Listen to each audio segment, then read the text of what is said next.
Hello, everyone. Welcome to another exciting episode of this podcast series called With High Performers. And today we have Coach Siddharth Talwalkar, and he is an emotional wellness coach, and he's authored multiple books, and he's an Amazon best-selling author too. And he's known for his modalities like NLP and Graphology. So let's listen to this podcast. If you're new to this channel, please consider subscribing to this channel so that you will get all the updates from this channel pretty frequently. So let's dive into this podcast. Thank you so much, Siddharth, joining this podcast. And we are so delighted to have you here. For the audience, can you just talk about a little bit about yourself and what are you doing and what kind of transformation that you are bringing into the people? Can you just talk about that? First and foremost, thank you, Vimal, so much for having me. It's a great pleasure. The pleasure is actually all mine that you invited me here. Thanks so much for that. And hello, audience. So my name is Siddharth Talwalkar. I belong to a place called Pune in Maharashtra. And originally, I'm from the financial solutions sector. I've been in the sector for the last 21 years, out of which about 10 and a half years I worked with various organizations at various higher levels. I handled a lot of big teams as well. And after that, I quit my job. And now last 10 and a half years plus, I've been running my own business in the same sector. And this coaching also I've started recently. So that is because I've taken it as my mission to help people who are in need of their to come out of their emotional issues. So as we go forward, I'll tell you more about it as well. Sure. Thank you so much for the introduction. So here in this channel, so we are interested in the coaching and how this coaching can be used as a tool to empower every person in this world, right?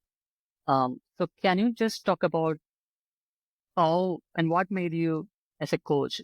As a coach, what is your journey? Sure. So basically, I'll just give you a brief overview of the last few years, and then I'll come to the actual journey that started a few years back for me. So about 27 years back, that was in 1997. I was 19 years old. I had an emotional breakdown. I went through a phase of depression, and that is the time that you can understand. 1997.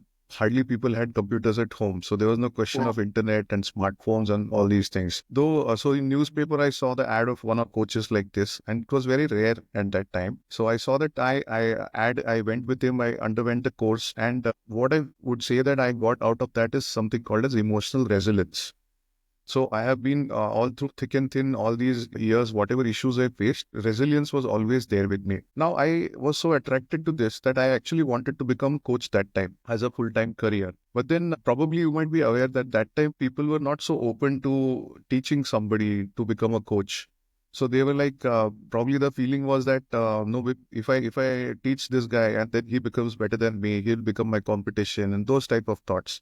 So that never materialized. And then typical life happened, MBA, job, marriage, kid, and all that. And a few years back, just before Corona, I mean, I have always had a lot of emotional issues in this meantime also. But then before Corona, what was happening? I was trying to find out a lot of resources, did a lot of research, have huge collection of books, and a lot of people, if you see, they have a lot of books, they buy books with a lot of enthusiasm, but they don't end up reading that. That was not my case. I used to not only read, I used to make a lot of notes, and I use a 4-color pen always. So red color meaning this, green color meaning that. So many things I used to do that. But nevertheless, I could not come out of this finally, as in once and for all and permanently. Now, Corona, a lot of bad things happened in the world because of Corona, but Corona gave one good thing to people. That is Zoom, and that is the online world. So a lot of these mentors also came online. So I was in search of these mentors. Like people click on my ads today. I also clicked on somebody's ad and took a lot of mentorship under a lot of different mentors from the who are industry leaders. And then I actually came out of this, all these emotional issues myself permanently. And that is the time I realized that yes, what is called as ikigai, if you know the concept of ikigai, so it's basically where your passion and what the market demands and what they're ready to pay for meet. That is the basic concept of ikigai. So this became my ikigai, and I took it as a mission of for my life to help people in need who want to solve their emotional issues. That's my journey. Okay. So when you say the emotional and wellness coach, so what category of people that are you serving? So can you just a little bit explain about that? Sure. So see, actually, if you see, though, I'll just take a little bit of detour and then come back to what you asked me. Now, if you see in the world, we say that Corona is a pandemic. Corona is a pandemic. We somewhere it is like a earmark thing that before Corona and after Corona types. But if you see, stress has always been there in the world, right? And stress is actually a ageless phenomenon, a borderless phenomenon. Person of any age, any gender, any nationality, any culture, any caste, everybody is facing stress. Just that after Corona, it came into limelight, or rather, because of the online world, it became more evident. That's all. But people have been facing stress all these years and they don't know how to deal with it. So actually, if you come to see that all this stress is creating so many problems, and there's a statistics which I was reading the other day, that India is becoming a diabetes capital of the world. Why is that happening? Not because we are eating sweets. We have been eating sweets for centuries. What happened suddenly? Because of all this stress and the emotions that are not handled, the coping mechanisms which are never developed, because of that, all this is happening. So I thought that I should be there for people, because unfortunately before Corona, I was, like I told you, I was not able to find any mentor. But now the reach is relatively easier. Earlier, what could I do? I could go to Pune, I could go to Mumbai, Delhi, Bengaluru and all. But today, sitting here, I can address the entire world. That is why actually I'm trying to help people. So I'm helping working professionals to deal with their anxiety, right? It could be generalized anxiety, it could be health anxiety, it could be overthinking, it could be stress or procrastination. These four things I'm helping working professionals to deal with. So how can we build a coping mechanism for dealing with the stress and anxiety? So is there any proven method for that? Yes, absolutely. So if you see, generally speaking, whenever people talk about stress, what is the one thing that comes to mind is meditation. So meditation is good, no doubt about it. It is just that, see, there are two things to it. One is that even if everybody knows that meditation is a sure shot way to handle stress, how many people actually end up doing it? Hardly any, right? So it's not only about knowing something, it's also about doing something. And the how part is something that a lot of people miss out on. Second thing that is where people face a lot of difficulties is an accountability partner. That is actually where a coach comes into play. So when I'm running my coaching programs, I'm actually handholding them and making sure that the transformation that they're looking for, they're actually getting it. They're actually doing it on a daily basis. So I have a system, I have a team who keeps on reminding them of all these things. Okay, you have to practice this, you have to practice this. And I've come out with very simple integrative techniques, which are 5-10 minutes. It takes 5-10 minutes every time. Okay. And they can keep doing it anywhere. So I've made it so simple for them. Now they have no excuse that now they know the technique. Now it's very simple. It's not very time consuming, and they have an accountability partner. That is why I'm able to give transformation to so many people.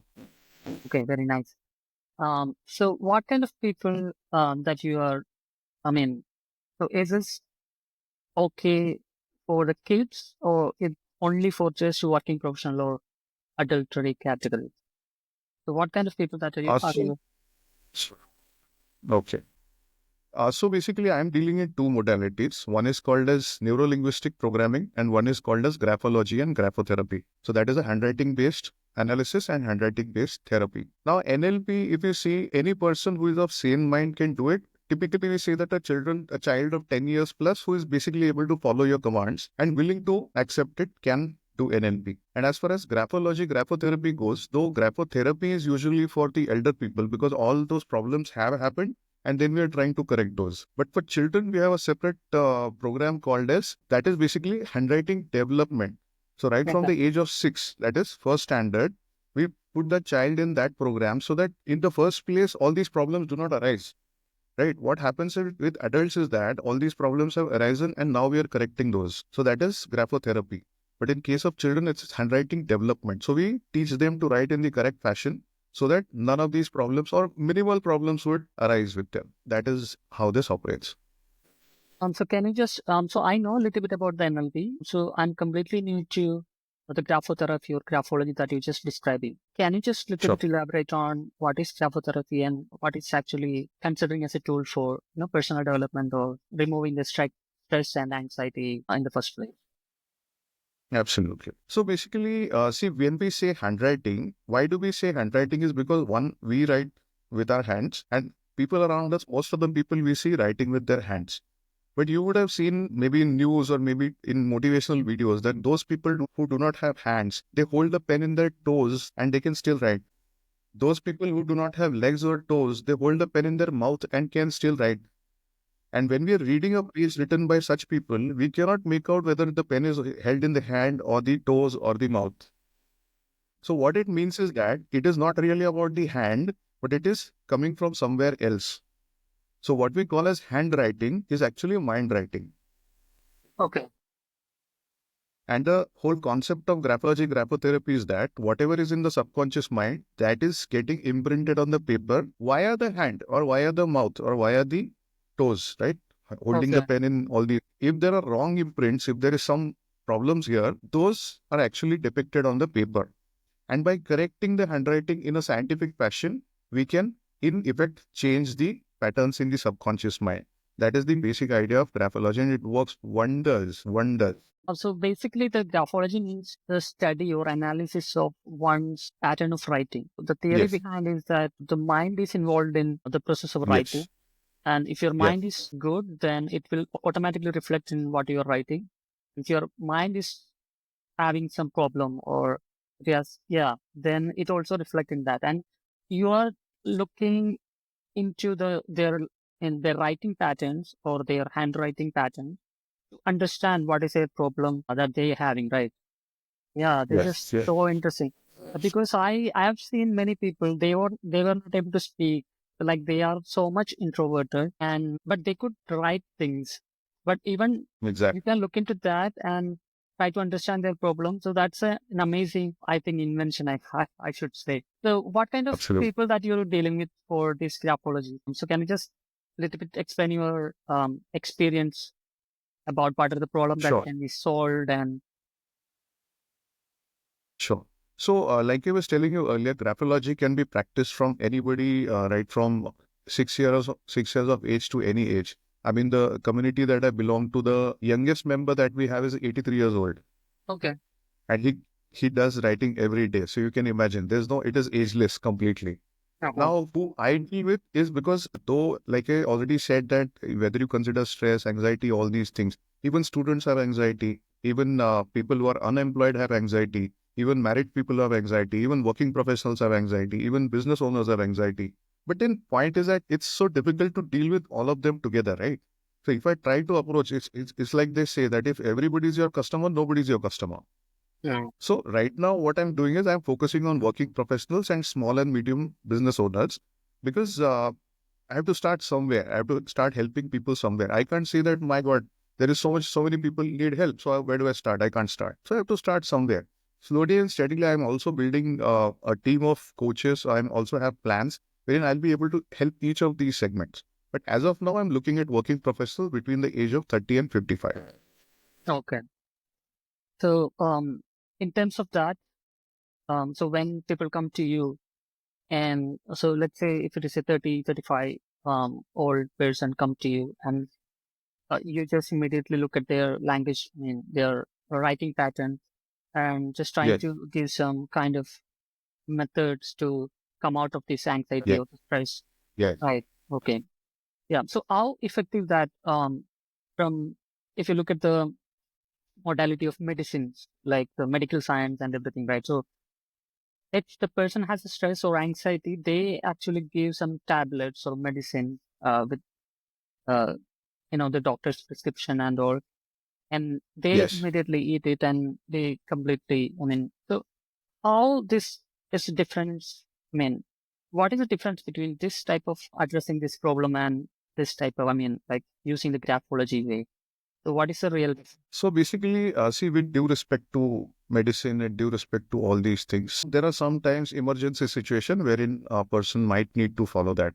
However, if you see on a balance of probability over across wherever you see people taking medication, especially mental health medications, you'll see that two things are happening there. One is that it is suppressing the symptoms, which is a problem because it is not solving the problem from the root cause. Point number two is that it is creating some sort of a dependency. Usually in all these cases, because I have clients who are on mental health medication, youngsters as young as 31, 32, for 10 years, 11 years, they're on mental health medication. And with my program in NLP or Grapho, they're easily able to come out of it with zero side effects, zero medication, and permanent results. So that is where the difference, we are different from medication or these things. Point is that unless whatever is there in the mind, unless that gets sorted out really, unless all the whatever that problems have happened, unless this gets sorted out, then only suppressing that will not really do much of good for that person in a longer run. Short term, like I said, in emergency situations, it may be necessary. In emergency, maybe Grapho will not be able to help. But in the longer run, it is like tonic, or it is like daily exercise, or it is like daily 7 to 8 hours of sleep, or it is like hydration. Necessary in the long run, yes. But if none of this is working out, and if the person's health is such that he needs a dose of saline, then it is needed at that time. But in the longer run, can we take saline every day for the rest of our life? No. We have to make changes in our lifestyle. We have to do exercise. We have to take enough rest. We have to focus on hydration. All these 5, 6 things are important. So it's like that. So Grapho, will it be an urgent solution? No. It will take a bit of time, but it will be permanent. And like I said, zero medication, zero side effects. These are the best part about whether NLP or whether Grapho. That's why I love these modalities. So, are you providing techniques both in Grapho and NLP together in order to solve a problem for a person, right? So that's what your approach is, correct? I'm sorry, could you please repeat the question? I could not really understand All what right, you're okay, saying. fine. So let's say a person come to you and so you use NLP and Graphology as a tool to providing a solution for that people. So which means that you're combining both these modality and customizing for them in order to um, solve their problem. No, I'm not combining them. As of now, Okay. these are two separate, and there are two separate client base that I have. See, Okay. because to be honest, I'm telling you from my experience Okay. that Grapho is like a daily dose of vitamins, right? Or a daily tonic that you take, right? You keep on doing it daily, daily, daily, daily, daily. It will keep on giving slow, steady results for life, right? NLP is a little different. NLP, we have a certain program. So my program ranges from 2 months to about 3 months. So Okay. depending on the severity of the problem, depending on the intensity, is it chronic, is it acute? So many things are there. And these are completely two different modalities and two different client base that I have. I Okay. had thought of experimenting about combining these. I gave an offer also to a couple of my clients that I will give it to you free of charge. They also said yes, but then later on, somehow it did not happen. So as of now, I have never combined it with anybody. Yes, there has been one case which has switched from, as in Grapho, she is also doing. Along with that, she's also switched to, as in also done NLP coaching with me. She's completed a 2.5 months program with me and also extended it now to 3 months. Okay. Got you. Got you. So let's now talk about NLP. So can you just explain in simple terms what is NLP for our audience? Because we have been Sure, seeing sure. this for many years, NLP, Yes, yes. Neuro-Linguistic Programming, and so can you just explain it? So NLP is basically three words: neuro, linguistics, and programming. Neuro is the mind or the brain or the neurology. Linguistics is the language aspect of this, where what the mind understands. Right? Like you are in IT, so I think you can relate to this better. If suppose the output on my laptop screen is somewhere hazy or some issue is there, if I take a knife and if I scratch this saying that why is this output this way, is it going to change the output? No, obviously not. There is some fault in the programming, there is some error, something there. So who can deal with that? A person who understands the language that the computer speaks. The same way, if we talk to if we are talking to the mind, whether it is English or Hindi or Gujarati or Kannada or whatever, it doesn't matter to the mind. Because anywhere on the earth, you have people, they have a brain, they have a mind, they have a body. So somebody speaking Russian, somebody speaking French, somebody speaking Malayalam, somebody speaking English. It doesn't matter what language we speak. What matters is what language the mind understands. And the language of the mind across any person is the same. So we talk to the mind in the language that the mind understands as a friend of the mind. Only then the mind is ready to make the changes. So language and communication here can be, one is that me and myself, one could be with other people, one could be with the universe. So there are multiple things, but right now when we're focusing on transformation of a person is basically me and myself, right? So that is about linguistics. And programming aspect is, because like I said, if the programming in my laptop has gone for a toss, only a computer engineer or a computer programmer can set it right. I cannot do it. I have no understanding of it.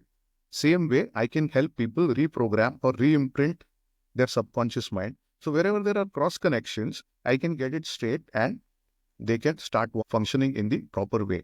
So I'll just give you one more example here. Suppose I have got a switchboard here, right? One button is for the light, one button is for the fan, one is for the AC, one is for the heater. Now, if I'm feeling cold and I switch on the heater, and because of cross connection, if the AC gets on, I'm going to feel even colder, right?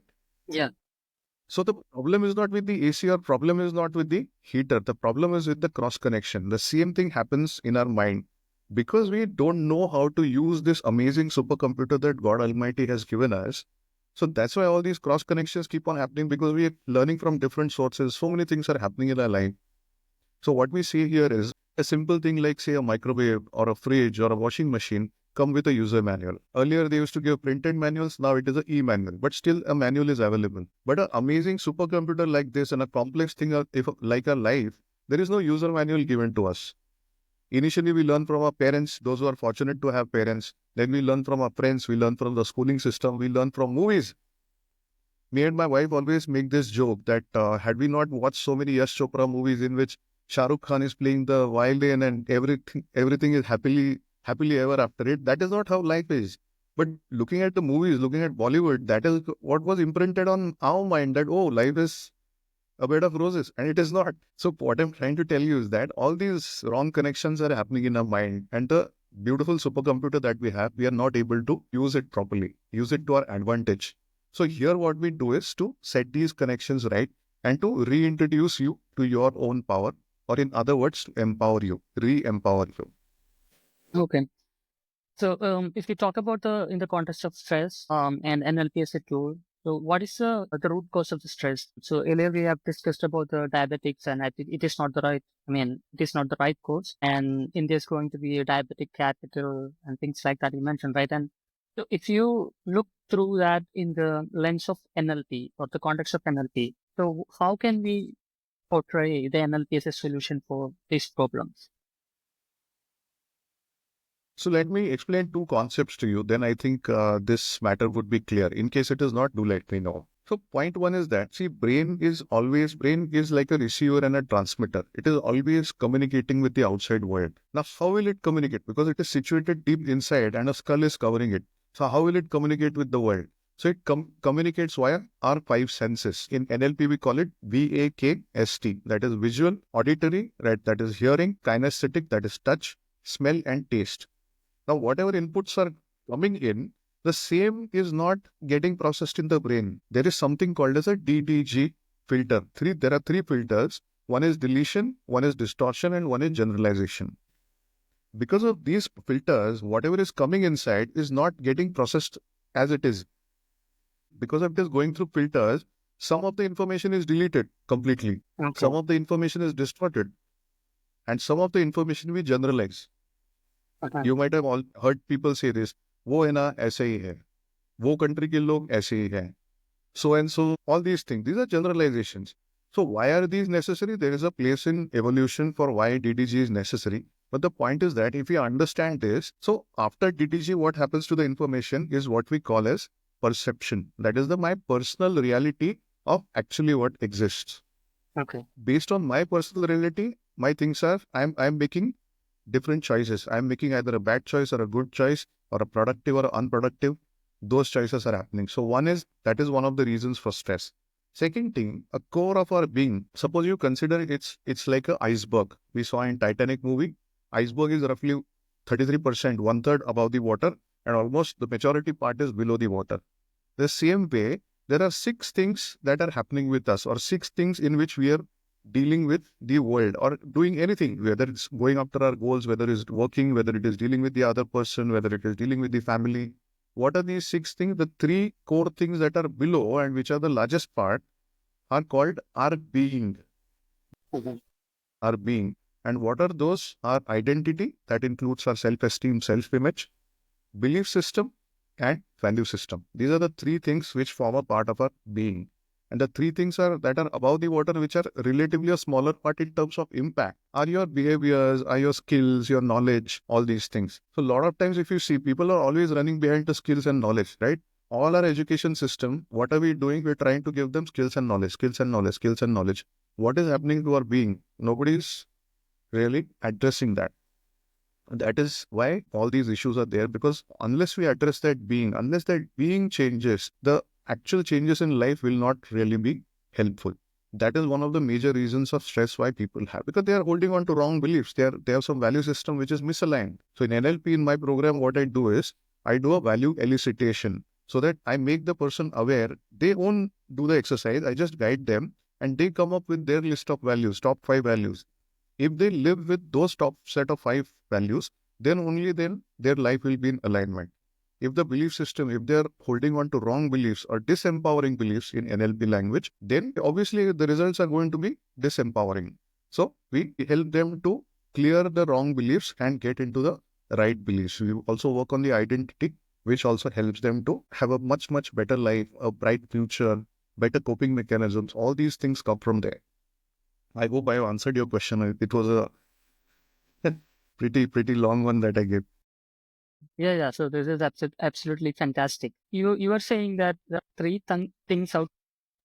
The first one will be the identity and beliefs and values and all those systems. It actually need to be aligned in order to be a better person, right? So like I was explaining to you, our being is made up of 3 parts. One is our identity, which is our self-image, self-esteem. One is our belief system, and one is our value system. So here, what I do in my programs is that when I'm using NLP is that I help them to redefine themselves, the higher being that they can be, they want to be, the desired image that they want. Then the belief system, there are a lot of unnecessary beliefs or a lot of disempowering beliefs that a lot of people are holding on to. So we do a belief clearing exercise. And the value system, people are not even aware that there is any such thing as a value system, because generally values, if you ask 10 people in the market, they'll say that values means acha hai, bura hai, good, bad, those kind of values. They're talking about ethics and morality. Here in NLP context, we are not really referring to ethics and morality. For example, if wealth is my value or if making money is my value, it is my value. I should not do it by trampling somebody. That's a different story. But if money is my value or if contribution is my value, there are 6 PIPs also, which is a subset of values. All these things will get it clarified for that person. So they have crystal clarity by the end of the workshop. So once this is there, this is clarified, then all the stress, because they are holding on to wrong things, is all gone completely. And they develop better coping mechanisms. And like I was telling you about the DDG filters also, that also gets clarified. So they have complete crystal clarity about what they are, what do they want, because a lot of times goals are taken by people because of external pressures. Parents are saying this, siblings are saying that, friends are saying this, friends are following that stream. But is it suitable for you? Friends are following that is okay. Maybe it is suitable for him or her. It may not be suitable for me. I have to do what is suitable for me. I have to do as per what goals I hold. And once this is clarified, all this stress goes away. I Okay. hope I have answered So your this question, is because it was a pointing an pretty interesting long fact shot. that Thank you. yes, completely understood. So this is, an upcoming year is coming up as a new year, and so I have lot of things unfinished my bucket list. So I need to achieve that in this year. I need to achieve this in this year. And how Right. do we understand that? Is that thing that I'm really wanting to achieve, or is that someone else influencing me to go behind that? So how NLP can solve this problem? Because ultimately, clarity which leads to the success, right? And how can we bring that Right. clarity in terms of this type of conflicts? Right. So again, I'd like to give you a little bit of a stretched answer. Please allow me that. So I'll give you an example. Suppose you want to build a very tall skyscraper, say 100-story building, right? And the plot where you want to build it, there's a lot of mess there. Can we start building the building right away? Once we have the blueprint, can we start doing it right away? No, we can't do that. We have to first clear out what is there. So how my program operates is that first few sessions, I clear out all the negativity from their mind. Second, what I do is this same thing what I was telling you just a minute back. I do the installation of a positive being. And the third step is to look at the goals, look at the building, right? The skyscraper. So for that to work, the foundation has to be very solid. The foundation has to be very deep. So earlier few sessions I take only for building that foundation. Now having what you are referring to, that there are so many goals, so many things people are running around. Again, the reason is the same, that we have to first see, are these really goals that I want to achieve, or is it put on me by somebody else? It could be media, it could be today's day, Insta and all these influencers.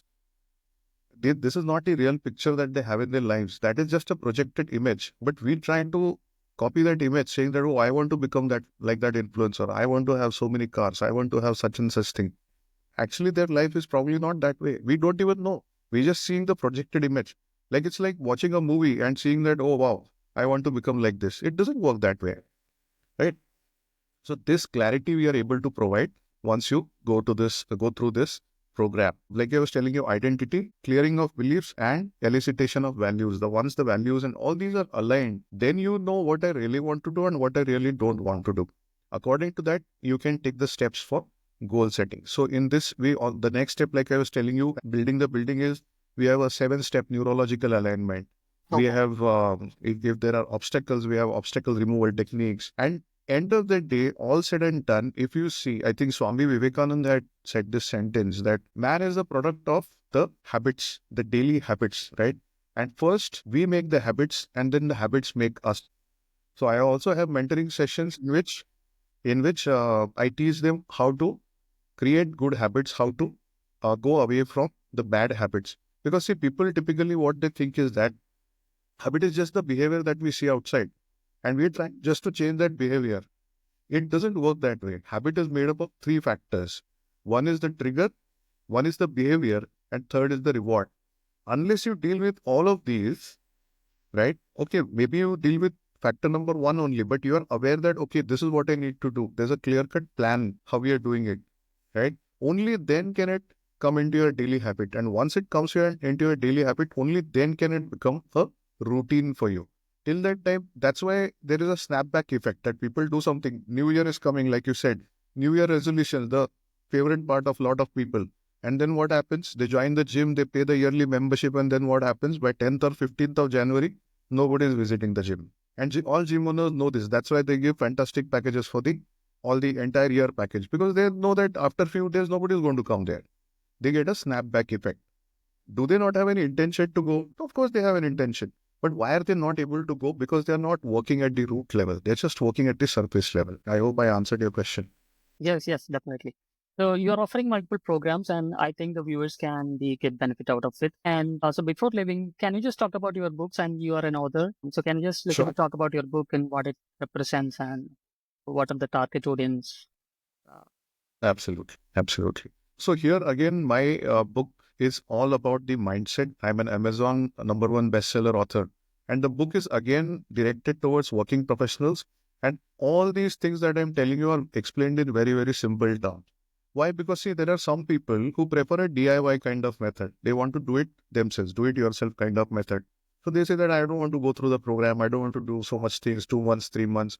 I want to go through a book, and I know that I can do it myself. Okay, the solution is available to you. It's there on Amazon. They can approach my team. They can write to us on my website. Anywhere they go, we can arrange for the book for them.